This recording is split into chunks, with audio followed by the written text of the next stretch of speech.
चलिए अपनी कॉपी में हेडिंग डाल दीजिए, हिंदी की महत्वपूर्ण अवधारणाएं।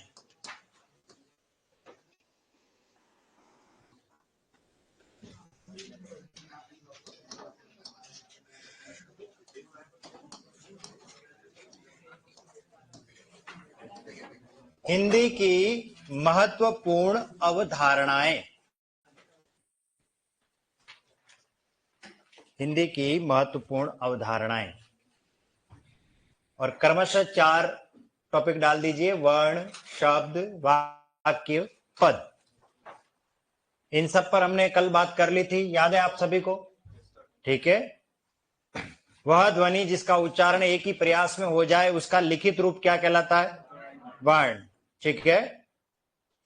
वर्णों का सार्थक समूह क्या कहलाता है? शब्द। शब्दों का सार्थक समूह क्या कहलाता है? वाक्य। अर्थ के आधार पर सबसे छोटी इकाई कौन सी है? शब्द। और लेखन में सबसे छोटी इकाई कौन सी है? वर्ण। उच्चारण में कौन सी है? ध्वनि। भाषा की सबसे बड़ी इकाई कौन सी है? वाक्य। ठीक है, ये सब बातें अपन ने कल कर ली थी। ठीक है, ये 4 लिख दिया आप सबने। अब इनमें से सबसे पहले नंबर का टॉपिक डाल दीजिए और वो है वर्ण। वर्ण। ठीक है। और इसमें परिभाषा लिख लीजिए, इसकी छोटी सी परिभाषा है, ज्यादा बड़ी नहीं है। वह ध्वनि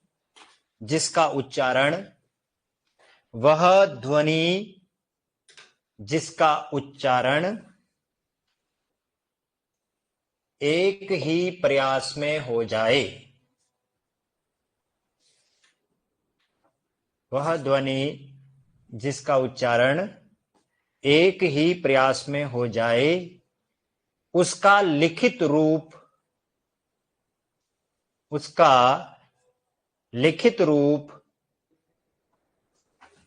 वर्ण कहलाता है। उसका लिखित रूप वर्ण कहलाता है। जैसे अ, कोमा, आ, कोमा, क, कोमा, ख आदि। अ, आ, क, ख आदि। अब रुक जाइए, मैं आपकी कॉपी चेक करूंगा। ठीक है ना? इसमें मुझे क्या देखना है वो आप थोड़ी देर बाद समझ जाएंगे।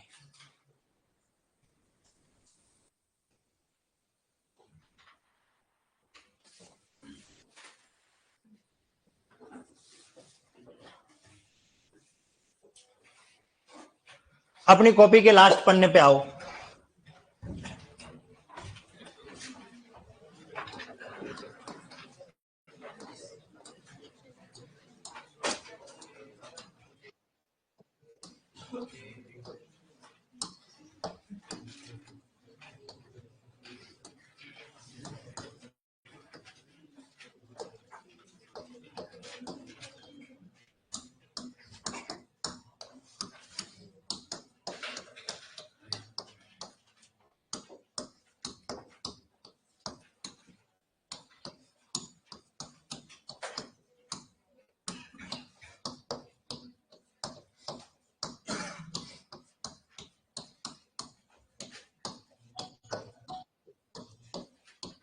और ये ऑप्शन है, मुझे खाना खाना है। ठीक है। कौन सा आपके हिसाब से सही है? हाँ, कोई सा भी नहीं है, बिल्कुल सही कहा। ये चलो, ऐसा कोई है कि नहीं सर सही है? हाँ, क्या लिखा है? हाँ, देखिए मैंने कहा क, ख आदि। ये जिसने ख लिखा है इस तरीके का, वो गलत है। ये ध्यान रखना, ये ख नहीं है, ये तो रवाना रवाना हो गया। मुझे रवाना रवाना कर रहे हो। ख कैसे लिखते हैं? ख लिखने की सही रीति है ऐसे मिला करके लिखिए, ये ध्यान रखना। अगर कोई इसे ख कर रहा है तो फिर लोकप्रिय जो दुआ है उसका अनर्थ कर दोगे आप। गुरु गोविंद दो खड़े रवड़े, पता ही नहीं लगेगा, है ना?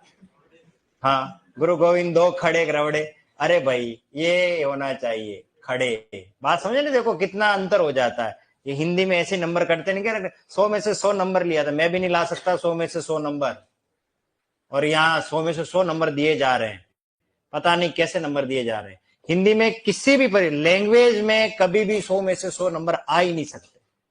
कोई भी इंटेलिजेंट व्यक्ति क्यों नहीं हो 100 में से 100 नंबर नहीं ला सकता, मैं भी नहीं ला सकता।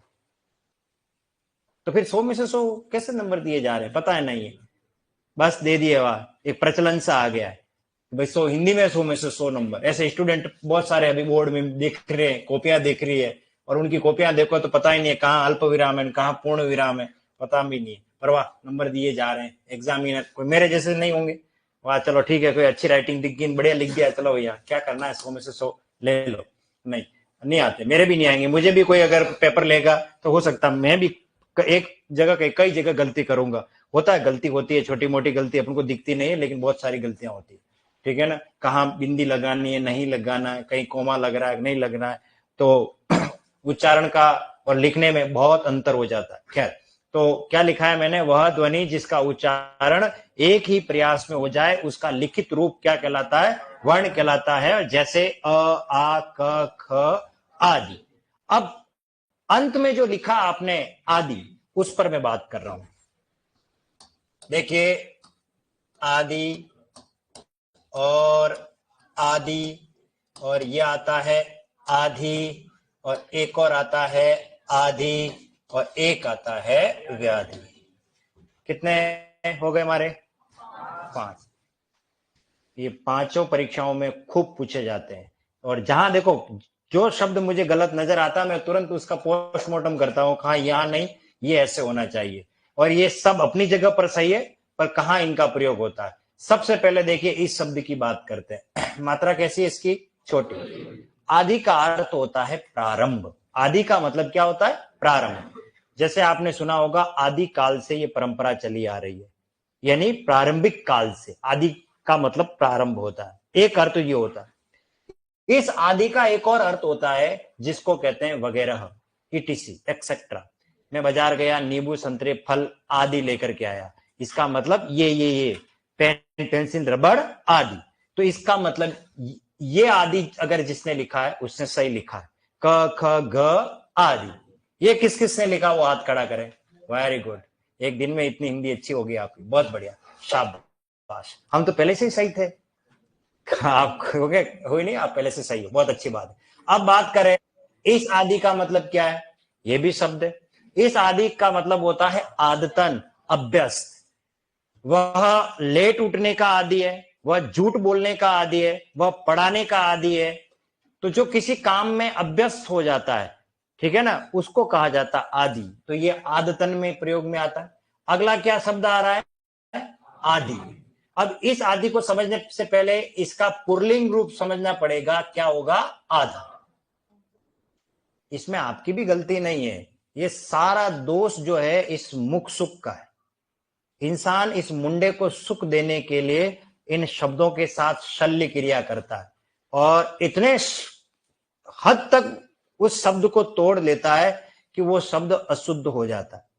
जब मैंने क्लास आरंभ की थी, आपका ही बैच ऐसा है जो अब तक इतिहास पूरा दोहराऊं मैं देखूं, सिर्फ आपका ही ऐसा बैच है जिसमें मैंने वो 10 शब्द नहीं लिखवाए। जब मैं कोई भी बैच स्टार्ट करता हूं, मैंने कहा था मैं आपकी परीक्षा लूंगा, है ना, तो मैं हर बैच में हिंदी के 10 शब्द लिखवाता हूं कि भाई तुम 10 शब्द मैं बोलता हूं वो लिखते हैं, वो सही लिखते हैं या नहीं लिखते हैं मैं उसको देखता हूं, फिर मैं आपको बताता हूं कि देखो इस प्रकार की गलती हुई और इस ऐसी ये कारण रहे। वो आपको मैंने नहीं लिखवाए 10 शब्द, ठीक है? उस समय मैं बात करने वाला था, खैर उसका भी समय आएगा, हम लिखेंगे। तो वो बात कर रहा था मैं मुख सुख के कारण, मुख सुख, इस मुख को सुख देने के, क्योंकि वो शब्द इसलिए बात हो गई है क्योंकि वो शब्द वहां मैं आपको पूछने वाला भी था। ये एक शब्द है अर्ध।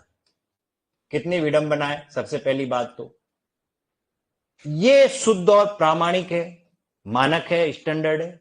इसका मिलता जुलता रूप भी है और जो प्रचलन में है ऐसा लिखा जाता है अर्थ। विडंबना यह है कि अभी राज्य सरकार के आदेशानुसार पूरे राज्य में, चाहे वो निजी विद्यालय हो चाहे सरकारी विद्यालय हो, सब में राज्य स्तरीय समान अर्धवार्षिक परीक्षा आयोजित हो रही है। सरकारी विद्यालयों में तो हो ही रही है, साथ साथ में निजी विद्यालयों में भी, जो राजस्थान बोर्ड से संबंधित है उनकी बात कर रहा हूं। उनके पेपर को मैं देखता हूं, उनमें अर्धवार्षिक लिख रखा ऐसा। अब आप सोचिए, प्रूफ रीडिंग भी नहीं की ढंग से, आनंद फानंद में पेपर बना दिए। ये नहीं होना चाहिए, या तो ये लिख देते या ये लिख देते तो थोड़ा ठीक रहता। परंतु आप देखिए हिंदी की किस जगह, किस इस स्तर पर दुर्गति हो रही है, और वो यहाँ चल रहा है, क्योंकि अब उसको तो अपन छप गए तो उसको तो अपन कर नहीं सकते। लेकिन मैं आपको ये बता रहा हूं कि ये जो है ये सही नहीं है, ये मानक है, ये भी सही कुछ हद तक है, पर ये तो बिल्कुल भी नहीं। अब बात ये आती है, ये लिखा है अर्घ। अब मुख को सुख देने के लिए हमने इस अर्ध को क्या बनाया? आधा। क्या बनाया? आधा। आपने कभी व्यावहारिक जीवन में कभी यूं कहा मम्मी अर्ध रोटी देना? आधी रोटी देना ऐसे बोला ना? क्यों अर्ध रोटी क्यों नहीं कहा? क्योंकि ये शब्द बोलने में थोड़ा सा हमें अटपटा लगता है, मुख को आनंद नहीं देता, सुख नहीं देता। हमने उसको आधा बना दिया, और आधा बना दिया। अर्ध का मीनिंग और आधा का मीनिंग, दोनों का मीनिंग क्या है? सेम है, ठीक है ना? लेकिन किसी किसी इंसान के पास इतना भी टेम नहीं है कि वो आधा भी बोले। इसकी आ की मात्रा और इसकी आ की मात्रा दोनों गायब कर देगा, और वो क्या बना देगा?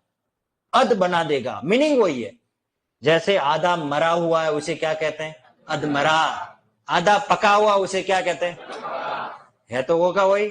अब आप सोचिए, जो शब्द संस्कृत में 3000 3,500 साल पहले अर्घ लिखा जाता था, क्योंकि वहां तत्सम प्रधान भाषा चलती थी, तो वहां वो प्रचलन में था। अब वो धीरे धीरे हमने क्या बना दिया? आधा। अब ये आधा आता है, कभी ये नहीं कहा कि अर्ध में। वो एक गाना आता है, मुझे याद आता है, जिसमें आधा का प्रयोग होता है, बहुत पुराना गाना है। आधा है चंद्रमा रात आधी। कभी यूं नहीं कहा अर्ध है चंद्रमा अर्ध है रात्रि। ऐसा कभी प्रयोग हुआ क्या? नहीं हुआ, क्योंकि इससे वो आनंद की अनुभूति नहीं होती, वो फीलिंग नहीं आती है कि वो आपको जो गाने में जो चीज समझनी है वो बोझिल सा लगता। ये सब किस वजह से हुआ? मुख सुख के कारण। हमने कई शब्दों को तोड़ दिया, और अब हमको लगता है ये शुद्ध है। अब मैं आपको उदाहरण के तौर पे लेके चलता हूं। सबसे ज्यादा, बुरा मत मानना, अगर कोई बीकानेर और जोधपुर का है, उन्होंने सबसे ज्यादा एक शब्द को तो इतना सत्यानाश कर दिया है। कोई है बीकानेर जोधपुर का? कौन है? बुरा मत मानना, मैं आपको बता रहा हूं। एक आप, इनकी भी गलती नहीं है, वो तो सब मुंडे की बात है। ये मुंह ये है, सुख चाहता है, अब ये भी क्या करे, है ना? और वो शब्द क्या है? और वो शब्द है ये वाला, मिष्ठान भंडार। आप बीकानेर मिष्ठान भंडार, जोधपुर मिष्ठान भंडार, आप कहीं पे भी जाओगे ये आपको साइन बोर्ड पे ये डायलॉग मिलेगा। अब आप सोचिए, ये शब्द अशुद्ध है, और आप कहोगे अगर मैं ये नहीं पढ़ाऊं और उससे पहले अगर ये परीक्षा में आ जाए कि कौन सा शब्द शुद्ध है, और पहला ऑप्शन यही मिलेगा, ठोको, यही सही है। और टेम्पो में 2 नंबर 3 नंबर गिन भी लोगे, अरे मेरे तो इतने उत्तर राइट हुए, भट्टा राइट हुए। नहीं, बिल्कुल ही नहीं होंगे, गलत है। अब ये आप कहोगे सर ये ऐसा क्यों हुआ? इसके पीछे कारण है मुख को सुख देना। वास्तव में संस्कृत का शब्द है मिष्ट। मिष्ट ये है शब्द, और अब हो रही है संधि, और वो शब्द है अन्न। ये दोनों संस्कृत के शब्द है। अ और अ मिलके क्या बनेगा? आ। ये तो हमने बचपन में ही पढ़ा था, 6ठी कक्षा में। और कायदे से क्या बनेगा? मिष्टान्न। अब मुझे बताइए, कौन ऐसा पागल होगा, भाई साहब 2 किलो मिष्टान्न चाहिए, तो वो कहेगा पहले शब्द सही करके आओ। तो मैं ये कह रहा हूं कि मिष्टान्न कहने में हमारा प्राण, हमारा जीव निकल जाएगा। तो हम क्या करेंगे? मिष्टान। अब इंसान को समय कम और बात ज्यादा समझ में आए, तो हमने क्या कर दिया, इस ट को तो सीधा बना दिया ठ, और इस न को हमने क्या कर दिया, गायब, और हमने क्या बना दिया, मिष्ठान। अगले आदमी को समझ में आ गया मिष्ठान मिठाई की बात होती है। अब इसमें जो मेन जो गड़बड़ी हुई है वो बता रहा हूं।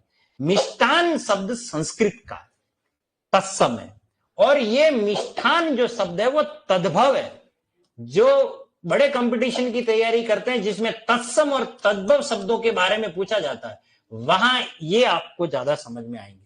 तो तत्सम और तत्सम, बात यहां तक समझ में आ गई होगी आपको। तो तत्सम को शुद्ध माना जाता है, तद्भव को नहीं माना जाता। शुद्धता की कसौटी पर किसको शुद्ध माना जाता है, क्योंकि वो मूल है और उसे शुद्ध मानना है। तो हम जब भी शब्द शुद्धि में आएगा, प्रश्न कौन सा शब्द शुद्ध है, आप इसे शुद्ध मानोगे, इसे शुद्ध नहीं मानोगे। ये बात समझ में आ गई। चलिए, तो अब इस मुख सुख के कारण हम खूब सारी गलती करते हैं। ये वास्तव में शब्द क्या है, स्टेशन। लेकिन मजाल है कोई स्टेशन बोले, कोई नहीं बोलता, क्योंकि स्टेशन बोले में जीव निकल रहा है। आगे अपनी मर्जी से काका जी का राज है, ई बोलेंगे, स्टेशन आ गयो भैया उतरो, स्टेशन आ गयो स्टेशन। और कोई तो ऐसा होगा वो ई और स नहीं बोलेगा, सीधा बोलेगा टेशन आ गयो, टेशन आ गयो। अब मुझे बताइए, स्टेशन है कि स्टेशन है कि टेशन है? हा? और कोई तो स्टेशन भी बोल देगा, कोई स्कूटर को ई स्कूटर भी बोलता है, कोई स्कूटर भी बोलता है, कोई स्कूल को ई स्कूल भी बोलता है, और कोई स्कूल भी बोलता है। तो ये मुझे बताइए, ये सब जो अशुद्धियां हो रही है वो किस वजह से हो रही है, किस वजह से हो रही है? मुख सुख के कारण। एक तो ये, दूसरा ये अज्ञानतावश, वो लोगों को पता नहीं है, इस वजह से बहुत सारी आगे खूब पढ़ाऊंगा मैं आपको। मैं बता रहा हूं कि मार्केट में कहां कितना शब्द अशुद्ध लिखा रहता है। चलिए, तो बात कर रहे थे इस पर, यहां पर आ जाते हैं वापस। तो आदि की बात कर रहे थे। आदि का मतलब होता है आदतन, आदि का मतलब प्रारंभिक, और इसका दूसरा अर्थ होता है वगैरह। इस आदि का मतलब होता है आधा, यानी 1/2। ये नहीं होता, इसको समझने के लिए पहले आधा को समझना है, ये बता रहा था। तो आधा मतलब होता है 1/2। आधा का जो स्त्रीलिंग रूप होता है वो कहलाता है आदि। जैसे आदि आबादी ये समझते हैं, महिलाओं का दिमाग घुटनों में होता है।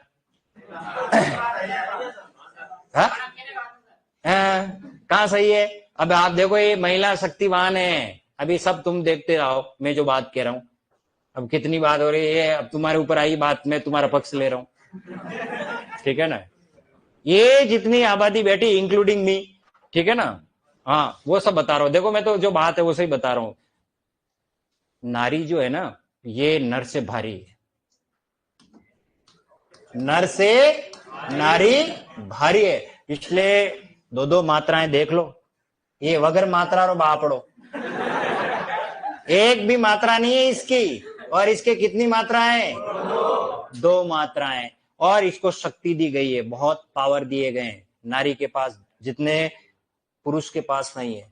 अपन लोगों की कोई बिसात नहीं, भगवान तक अपने पार्टनर का नाम अपने से पहले देते, क्योंकि वो भी चाहते हैं कि इनको ठीक शक्ति दे रखो, वही ठीक है ना? सीताराम, सीता पहले आएगी, राम बाद में आएंगे, ठीक है ना? गौरी शंकर, गौरी पहले आएगी और शंकर बाद में। लक्ष्मी नारायण, लक्ष्मी पहले आएगी, नारायण। भगवान ने भी, उन्होंने यहां तक उतना सम्मान दे रखा है। हाँ हाँ हाँ हाँ, आओ कर दो आप तो शिव और पार्वती को तो अलग अलग ले आओ, ठीक है ना? जो जो बता रहा हूं। अब बात होती है, इनमें कोई ताकत नहीं है, कोई शक्ति नहीं है। आप देखो इनको, ये देखिए बेचारा, कभी जीवन में इसको सौभाग्य मिलता है, क्या बनता है? पति। मात्रा कैसी है? छोटी, चाय पत्ती जैसी हालत होगी, बाप पड़ेगी, है ना? और ये किसी की क्या बनती है? पत्नी। मात्रा कैसी है? पत्नी का मतलब है वह स्त्री जो पति पर तनी रहे, पति पर तनी रहे, उसे क्या कहते हैं? पति प्राप्त है, इसके बेबस लाचार, है ना? चाय पत्ती जैसी हालत हो गई। जब शादी हो जाती है, इसको कहा जाता है बेगम। क्या कहा जाता है? बेगम। गम रहित हो जाती है। सारे गम कौन ले लेता है? पति लेता है, क्योंकि आई एक्सेप्ट इट करके आया है। क्रीम, पाउडर, लिपस्टिक, आईलाइनर महीने के महीने लाने किसको मिल रहा है? सारा का ये बेगम, गम रहित हो जाती, इसके पास कोई गम नहीं होते, सारे सारा ध्यान रखना। और आप देखिए, ये कौन है? वर। देखो मात्रा है इसके, लेकिन ये देखो इसको मात्रा क्या है, वधु, मात्रा बड़ी है कि नहीं।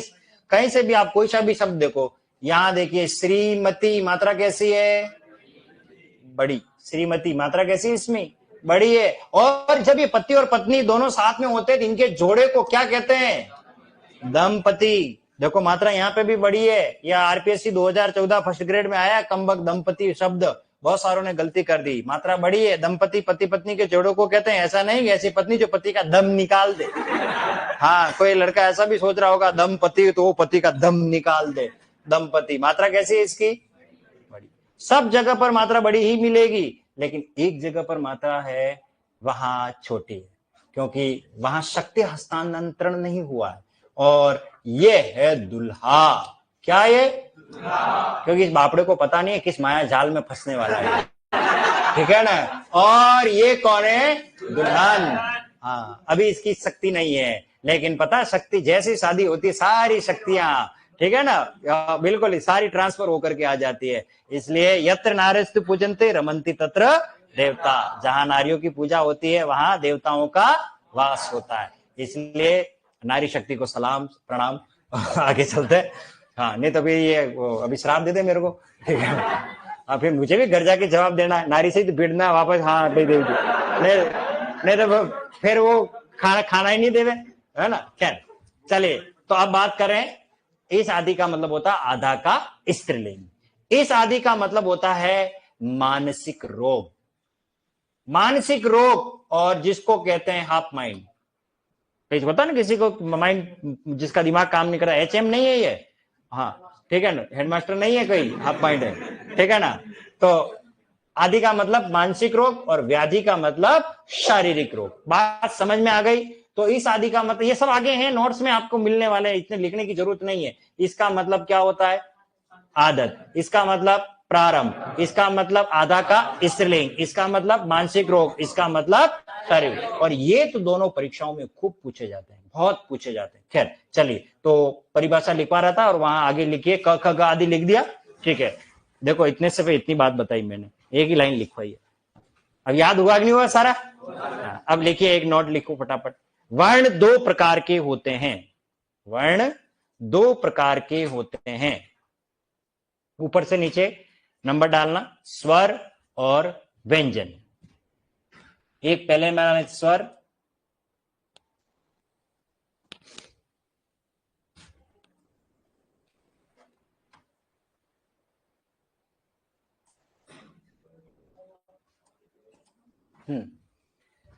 स्वर व्यंजन। आपने जो लिखा है ना, जो स्वर लिखा है ना, उसके आगे ऐसे लिख दीजिए, अ कौमा आ आदि।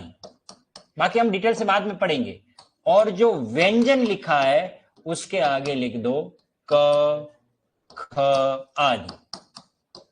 ये दो प्रकार के हमारे वर्ण हैं, एक है स्वर है, एक है व्यंजन। लिख लिया आपने। चलिए, अब ये तो हो गया नोट। अब दूसरा नोट लिखिए। लेखन के आधार पर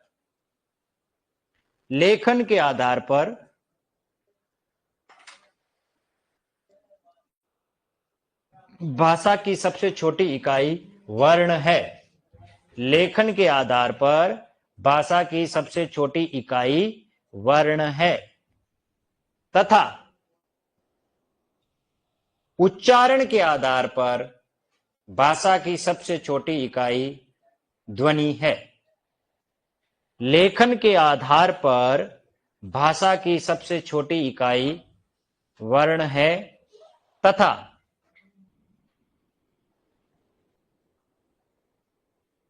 उच्चारण के आधार पर भाषा की सबसे छोटी इकाई ध्वनि है।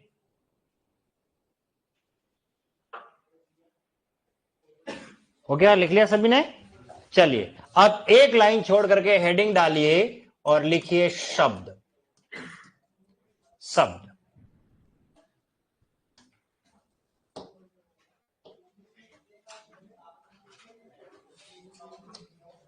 और लिखिए परिभाषा इसमें।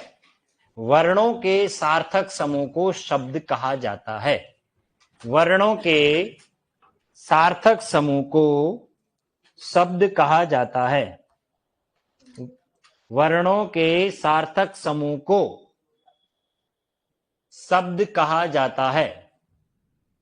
वर्णों के सार्थक समूह को शब्द कहा जाता है। जैसे क प्लस म प्लस ल इज इक्वल टू फसल, कमल। क प्लस म प्लस ल बराबर क्या बनेगा? कमल। अब जो ये कमल लिखा है, इसको दो भागों में ऐसे एरो करके बनाए। इस कमल में क्या क्या अर्थ है? नंबर एक, इस कमल का अर्थ होता है एक फूल, है ना, और एक कमल का मतलब होता है व्यक्ति का नाम। व्यक्ति का नाम। क्या इस कमल से ये बात दोनों आपको एग्जैक्ट पता लग रही, मैं कमल फूल के लिए कह रहा हूं या व्यक्ति के लिए कह रहा हूं? नहीं, बिल्कुल पता नहीं लग रहा, लेकिन इतना पता है कि कमल का अर्थ होता है फूल या व्यक्ति का नाम। बात समझ में आ गई है? क्लियर है? अब यहां एक नीचे नोट लिखिए, अर्थ के आधार पर शब्द दो प्रकार के होते हैं। अर्थ के आधार पर शब्द दो प्रकार के होते हैं, और नंबर एक और नंबर दो। नंबर एक में लिखिए सार्थक और दूसरे में लिखिए निरर्थक। निरर्थक।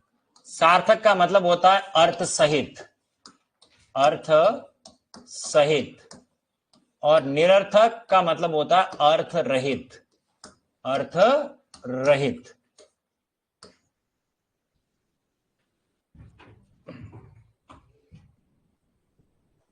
अर्थ सहित और अर्थ रहित। क्लियर है?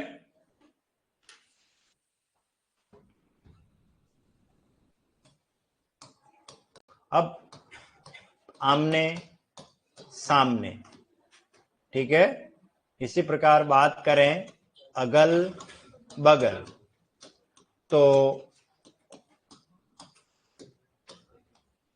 सार्थक कौन है इसमें से? सामने, ये सार्थक है। अगल बगल में सार्थक कौन है? ये। और आमने और अगल ये दोनों क्या है? निरर्थक। बात समझ में आगे हो गई? जिसका कोई अर्थ नहीं होता हो उसको हम क्या कहते हैं? निरर्थक। हमारे लिए कोई, लेकिन एक बात ध्यान रखना, कोई शब्द अपनी भाषा के लिए निरर्थक हो सकता है, लेकिन वही ध्वनि समूह किसी अन्य भाषा के लिए सार्थक हो सकती है। और कई बार एक ही ध्वनि समूह किसी दो दो भाषा में सार्थक हो सकते हैं। जैसे देखिए क्या लिखा है, ये कम। इस कम का अर्थ हिंदी में होता है न्यून, थोड़ा।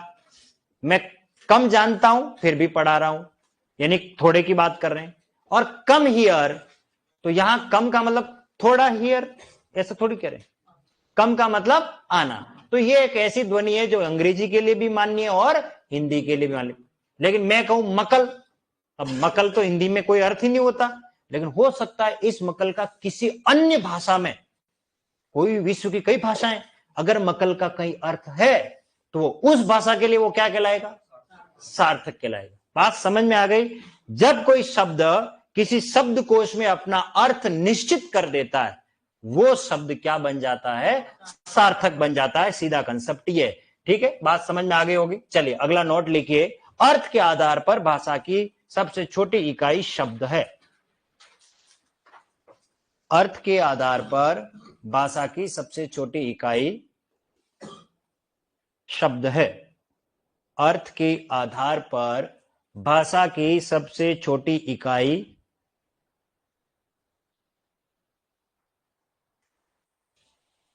अर्थ के आधार पर भाषा की सबसे छोटी इकाई शब्द है। क्लियर हो गया? चलिए अब एक लाइन छोड़ करके हेडिंग डाल दीजिए वाक्य। वाक्य, और वाक्य के अंदर लिख लीजिए, परिभाषित कर लीजिए इसे, शब्दों के सार्थक समूह को वाक्य कहा जाता है। शब्दों के सार्थक समूह को वाक्य कहा जाता है। शब्दों के सार्थक समूह को वाक्य कहा जाता है। जैसे उदाहरण लिखिए, कमल खिल गया, और यहां कमल को अंडरलाइन कर लेना। कमल खिल गया और कमल को अंडरलाइन कर लेना। लिख लिया। इसी के नीचे एक और वाक्य लिखिए, कमल आज जयपुर जा रहा है। कमल आज जयपुर जा रहा है। जयपुर जा रहा है। और यहां पे भी कमल को अंडरलाइन कर लीजिए। अब मुझे ये बताइए, कमल कितनी बार आया है यहां? तो किस कमल का अर्थ फूल है और किस कमल का अर्थ व्यक्ति है, ये हमें कौन बता रहा है? वाक्य बता रहा है। बाकी थोड़ी देर पहले तो कमल ही था, तो कमल के अर्थ थे, लेकिन एग्जैक्ट अर्थ हमें कब पता लगता है? वाक्य में। तो कमल खिल गया में इसका मतलब कमल का क्या अर्थ होगा? फूल। और कमल आज जयपुर जा रहा है, इसका मतलब क्या होगा? व्यक्ति। कोई फूल तो जयपुर जाएगा नहीं, तो ये वाक्य बता रहा है। बात समझ में आ गई? तो अब यहां एक नोट लिखिए नीचे, व्याकरण के आधार पर भाषा की सबसे बड़ी इकाई वाक्य है। व्याकरण के आधार पर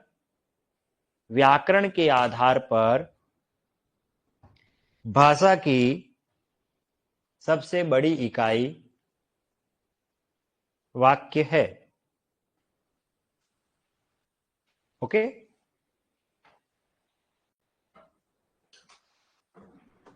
लिख लिया सभी ने? अब अंतिम जो हमारा बिंदु बचा वो है पद। हेडिंग डाल दीजिए पद। अंतिम जो बिंदु है वो है पद। और लिखिए, पद का शाब्दिक अर्थ होता है, पद का शाब्दिक अर्थ होता है ओहदा, कोमा, पैर, कोमा, कवितांश आदि। कवितांश आदि, खड़ी लाइन। ये पद का मीनिंग है। पद का जो शाब्दिक अर्थ होता है, कोशगत जिसको कहते हैं, उसका अर्थ होता है ओहदा, पैर, कवितांश आदि। इसको सिंगल लाइन में लिखना। अब आप पैराग्राफ चेंज करके इसको परिभाषित करें और लिखें, जब कोई स्वतंत्र शब्द, जब कोई स्वतंत्र शब्द किसी वाक्य में प्रयुक्त हो जाए, जब कोई स्वतंत्र शब्द किसी वाक्य में प्रयुक्त हो जाए, प्रयुक्त हो जाए, पद बन जाता है। पद बन जाता है।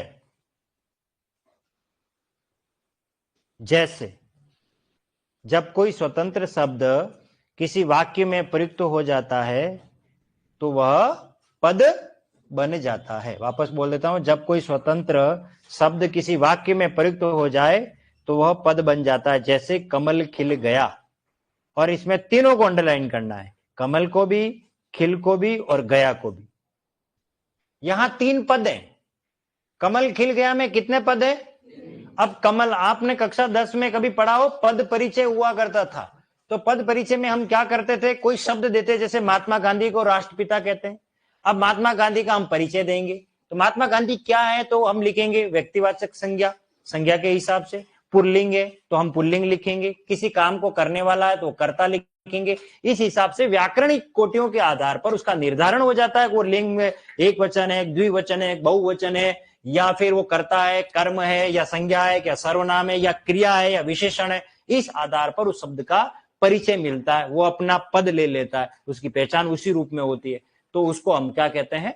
पद कहते हैं। बात समझ में आ गई?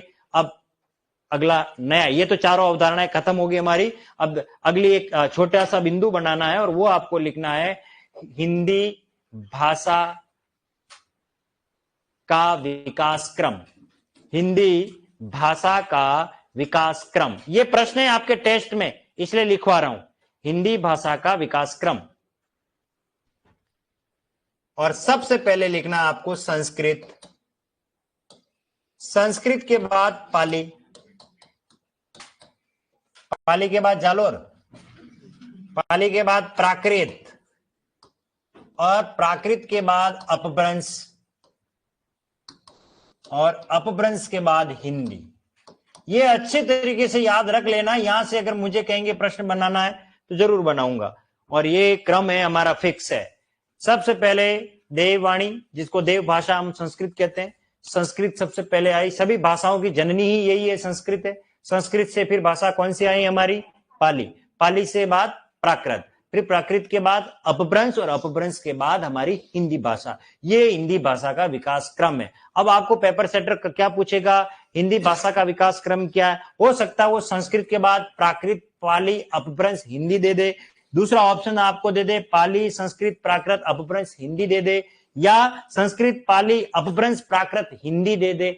इस तरीके से प्रश्न बनाया जाता है। तो ये क्रम आपको याद रखना है, संस्कृत के बाद पाली, फिर पाली के बाद प्राकृत, प्राकृत के बाद अपभ्रंश, और अपभ्रंश के बाद हिंदी।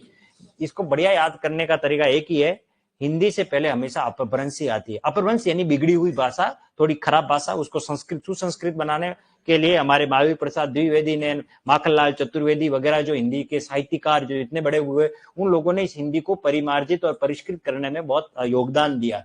ठीक है, सरस्वती एक पत्रिका निकलती थी 1903 से 1920 तक, उसमें हिंदी को बहुत अच्छी तरीके से आगे तक पहुंचाने के लिए जो हमारे छायावाद के जो स्तंभ कवि है पंत प्रसाद निराला और महादेवी वर्मा, इन लोगों को काम दिया गया, और इन्होंने बखूबी अपनी जो इनकी विशेषता थी उसके अनुसार उन्होंने काम भी किया, और बहुत अच्छा हिंदी का वो काल कहलाता था। ठीक है, उन्होंने हिंदी को बहुत आगे तक पहुंचाया। अब धीरे धीरे अब वो ना कवि रहे ना उस वैसा काम रहा। तो अब संस्कृत के बाद सीधी कौन होती है? पाली, और अपभ्रंश के बाद कौन होती है? बस, तो बीच में कौन आगे बच गई है? प्राकृत बच। ठीक है, अब आगे लिखिए, ये तो हो गया हमारी हिंदी भाषा का विकास क्रम। ठीक है, और अब इसी के नीचे एक लाइन छोड़ करके लिखिए भाषा का स्वाभाविक क्रम। भाषा का, हम जो भाषा बोलते हैं उसका स्वाभाविक क्रम क्या होता है? भाषा का स्वाभाविक क्रम। और भाषा का स्वाभाविक क्रम में सबसे पहले हम बात करते हैं तो क्या बोलते हैं? हम बोलते हैं वो क्या है? हमारी ध्वनि। क्या है? ध्वनि। ये ध्वनि जब लिखी जाती है तो वो क्या है? वर्ण। फिर वर्ण जब मिलते हैं तो क्या बनेगा? शब्द। शब्द मिल करके क्या बनाएंगे? वाक्य। और वाक्य मिल करके क्या बनाएंगे? अनुच्छेद। ठीक है, और अनुच्छेद मिल करके क्या बनाएंगे? अध्याय। और अध्याय मिल करके क्या बना देंगे? पूरी एक पुस्तक। इस तरीके से ये इसका क्रम चलता है। पद नहीं लिखना है, एक बात ध्यान रखना, इसमें पद कहीं नहीं आएगा। गलती से भी पेपर सेटर आपको पद दे दे तो समझ जाना कि कहीं वहीं गड़बड़ी है। ठीक है, पद तो शब्द ही पद बनता है जब वो वाक्य में पिरोया जाता है तब। बाकी यही क्रम रहेगा, ध्वनि, वर्ण, शब्द, वाक्य, अनुच्छेद, अध्याय, पुस्तक। और बहुत सारे अध्याय बना दिए जाएंगे तो वो ग्रंथ बन जाता है। ये कहीं वैसे ऐसा लिखने की जरूरत नहीं है, बस खाली हमारा तो यहीं तक ही मेन काम में रहेगा। बाकी तो ये तो और ज्यादा हो गया, ध्वनि, वर्ण, शब्द, वाक्य, अनुच्छेद। लिख लिया सभी ने? चलिए बस, अब आप कॉपी बंद कर लीजिए, अब आपको लिखना नहीं है। अब मेरी बात आप आपके सुनोगे आगे और फिर हम उसको लिखेंगे। वह ध्वनि जिसका उच्चारण एक प्रयास में हो जाए उसका लिखित रूप क्या कहलाता है? वर्ण कहलाता है। वर्णों का सार्थक समूह क्या कहलाता है?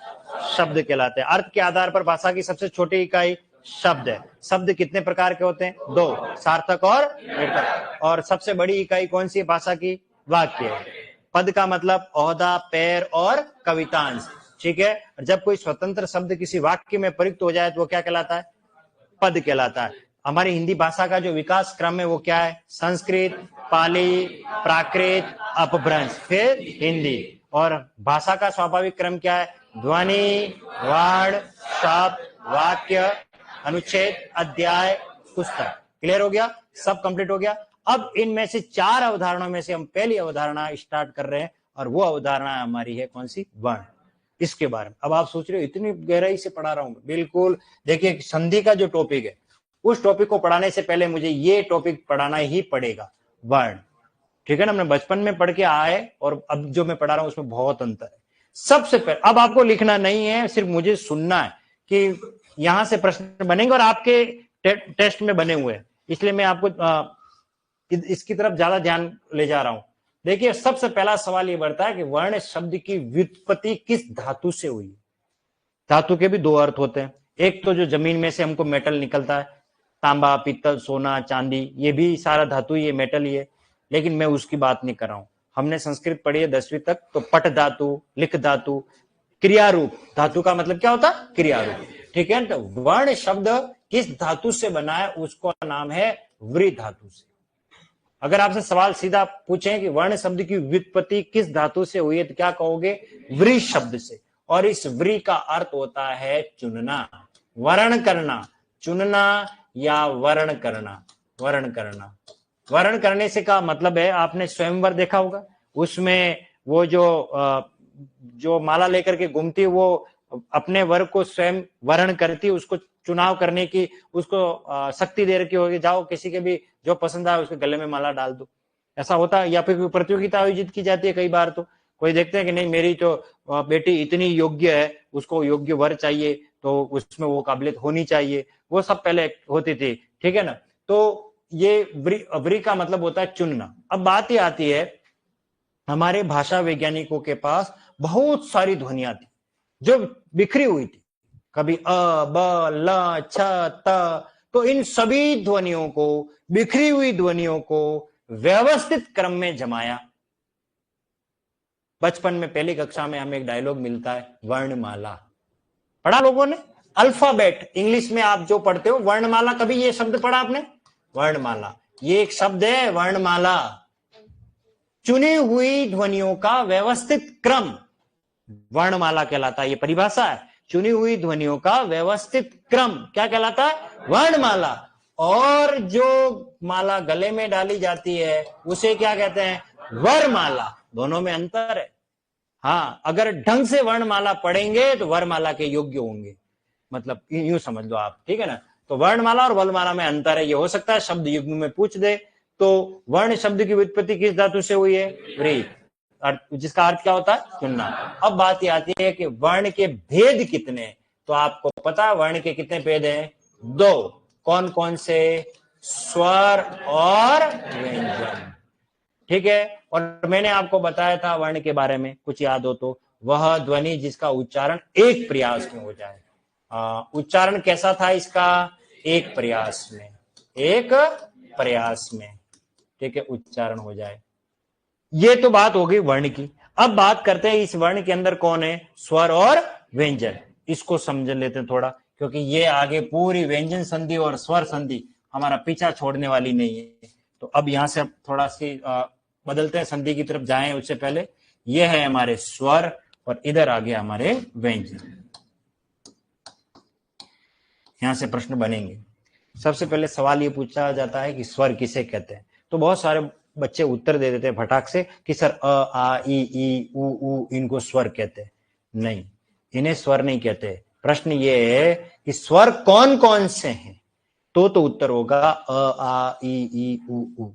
देखो कितनी बारीक बात है, लेकिन पता नहीं हम कितना गलत बोल देते हैं और कितना गलत उत्तर देते हैं। अब मुझे याद है आरपीएससी के आरएस के इंटरव्यू में एक सामना हुआ था, तो उसमें कुछ बच्चे इंटरव्यू देने जा रहे थे, तो इंटरव्यू का जो पैनल बैठा हुआ था उसके सामने एक जार पड़ा हुआ था, बीकर, जार, गिलास, कुछ भी समझ लो। उस जार में गुलाब जामुन रखे हुए, ऊपर ढक्कन ढक दिया।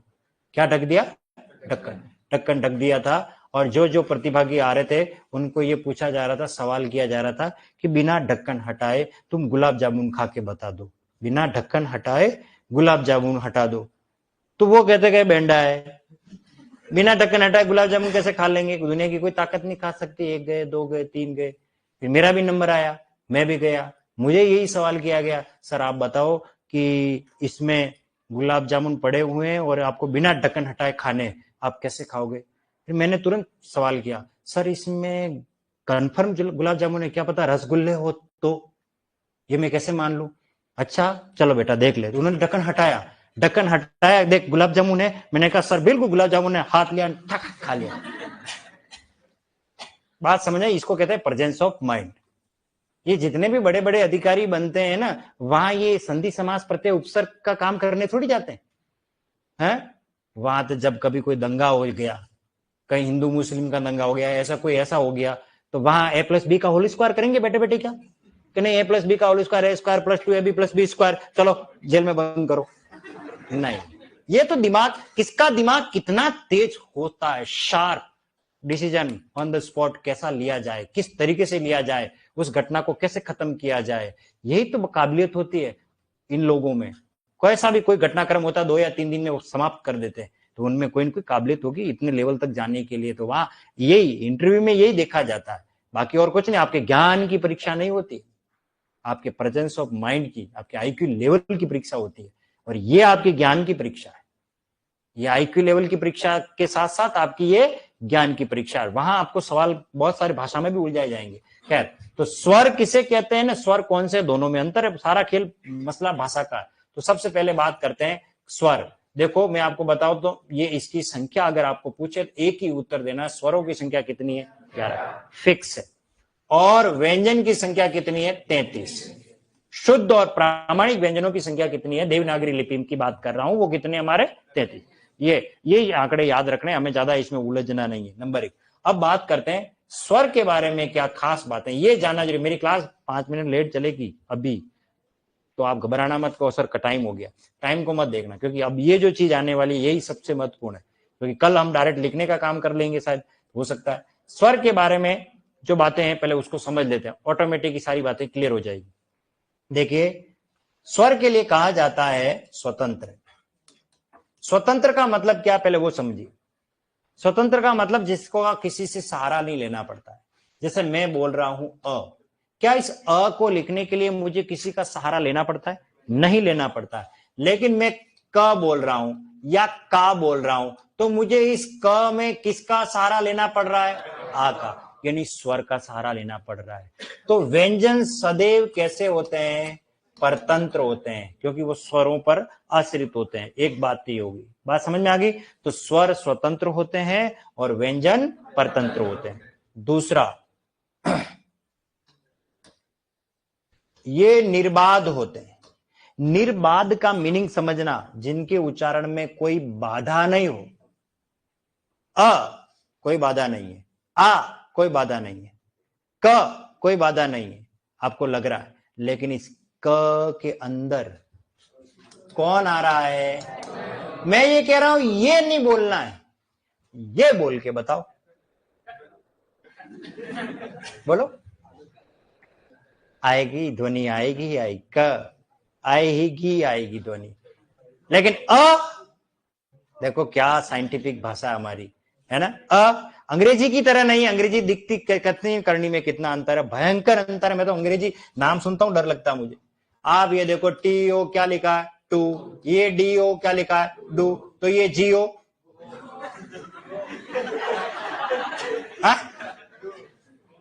मुझे समझ में। अच्छा ये गो है तो ये डो नहीं टो होना चाहिए ना फिर तो। हाँ अच्छा ये बताओ, ये सीयूटी क्या है? कट। कट। और ये बीयूटी क्या है? बट। तो पीयूटी क्या है? तो ये पुट। इसको पुट कह रहे हो तो इसको बूट, इसको पुट कौन फिर? हाँ, कोई कंसेप्ट नहीं है। अच्छा एक बात बताओ, ये है RAMA, बताओ ये क्या लिखा है? रामा। तो मुझे बताओ रमा की स्पेलिंग क्या है? Rama RAMA, Rama RAMA। गजब ड्रामा है। नहीं, हमारे हिंदी में भाई साहब ये रमा है और ये रामा है कि नहीं? साइंटिफिक भाषा है, और जिसकी जरूरत ही नहीं है वो ठूंस दी अंदर। आप देखो KNOW क्या लिखा है? ये I know very well, no.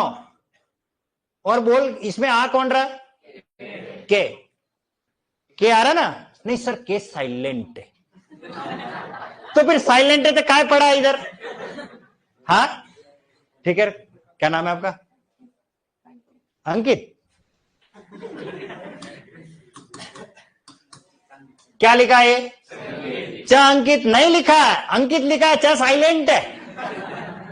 क्या हम हिंदी में ऐसा पढ़ते हैं कभी? नहीं पढ़ते। तो फिर आप देखो, नाइफ है कि कनाइफ है, यही समझ में नहीं आ रहा। नॉलेज है कन्नॉलेज है, ये नहीं पता पड़ रहा है। अब वो साइकोलॉजी है फाइकोलॉजी है, पता नहीं पड़ रहा है। हाँ? ये स्पेलिंग ऐसे PSY से शुरू होती है, और हिंदी में एक ध्वनि के लिए एक ही वर्ण है, क बोल रहे हो तो क ही लिख रहे हो, अंग्रेजी में फिर खतरनाक मामला है। आप इस क के लिए कभी छोरे को सी लिख, कभी कह रहे हो के लिख, इसी क को लिखने के लिए CH लिखाओ। अब आप देखिए CAR क्या है, कार। आप देवनागरी में लिखो क्या आ रहा है, कार। इस क के लिए क्या लिखवाया, सी। फिर आप देखो KITE क्या लिखवा रहे हो, काइट।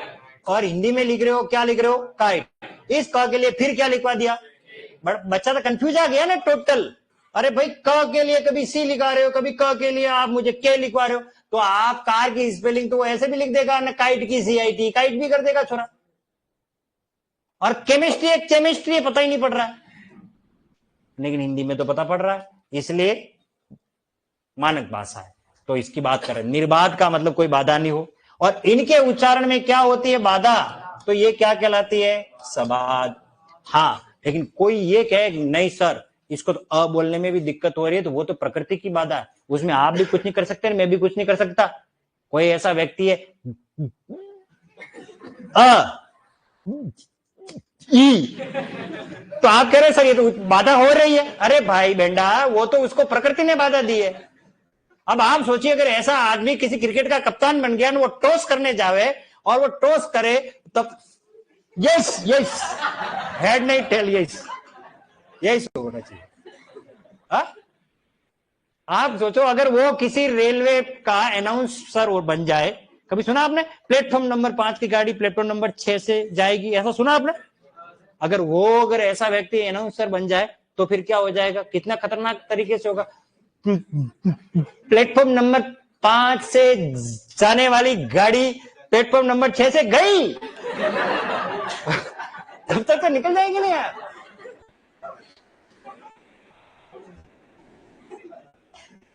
तो आप ये मत कहना स्वर कैसे होता है, स्वर कैसे होता है, स्वर कैसे होता है, निर्बाध और बिना सहायता, बिना सहायता, ठीक है।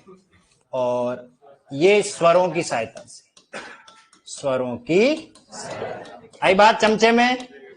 चलिए, ये 3 ऐसी बातें हैं जो इन दोनों को बताती है, किस रूप में, अंतर के रूप में। लेकिन एक बात ऐसी है जो दोनों में कॉमन है। यस, ये प्रश्न बनेगा आपको आगे मैं बताऊंगा, ये इन दोनों में समानता है। क्या, एक ही प्रयास में उच्चारण, एक ही प्रयास में उच्चारण। अब परिभाषा बन रही है, वह ध्वनि जो स्वतंत्र है, निर्बाध है, बिना सहायता के एक ही प्रयास में उच्चारित हो जाए, उसे हम क्या कहते हैं, स्वर। वह ध्वनि जो परतंत्र है, सबाध है, स्वरों की सहायता से एक ही प्रयास में उच्चित हो जाए, उसे क्या कहते हैं, व्यंजन। शुद्ध व्यंजनों की संख्या कितनी है, 33। स्वरों की संख्या कितनी है। अब प्रश्न बनेगा कि स्वरों के संदर्भ में कौन सा कथन असत्य है, और प्रश्न ये पूछा गया और विकल्प है, स्वरों की संख्या 11 है, स्वर परतंत्र होते हैं, स्वर निर्बाध होते हैं, स्वर बिना सहायता के उच्चरित होते हैं, स्वर परतंत्र नहीं होते हैं, स्वर स्वतंत्र। जब तक ये डेटा क्लियर नहीं होंगे, जब तक कंसेप्ट क्लियर नहीं होगा, इस तरीके के प्रश्न के उत्तर नहीं दे। कंटेंट जरूरी होना, पढ़ना, कंटेंट दिमाग में होगा तो हमारे दिमाग में सही हर प्रश्न का उत्तर होगा। वर्ण शब्द की व्युत्पत्ति किस धातु से हुई है, व्री, व्री से। व्री का मतलब चुनना, चुनना, ठीक है। और वह ध्वनि जिसका उच्चारण एक ही प्रयास में हो जाए, उसको हम क्या कहते हैं, वर्ण। और वर्ण कितने प्रकार के हैं, 2। कौन कौन से, स्वर और व्यंजन। इन सब पर हम बात करेंगे अपनी अगली क्लास में, ठीक है। तब तक के लिए स्वस्थ रहे, व्यस्त रहे, मस्त रहे और जीवित रहे। शुभ रात्रि।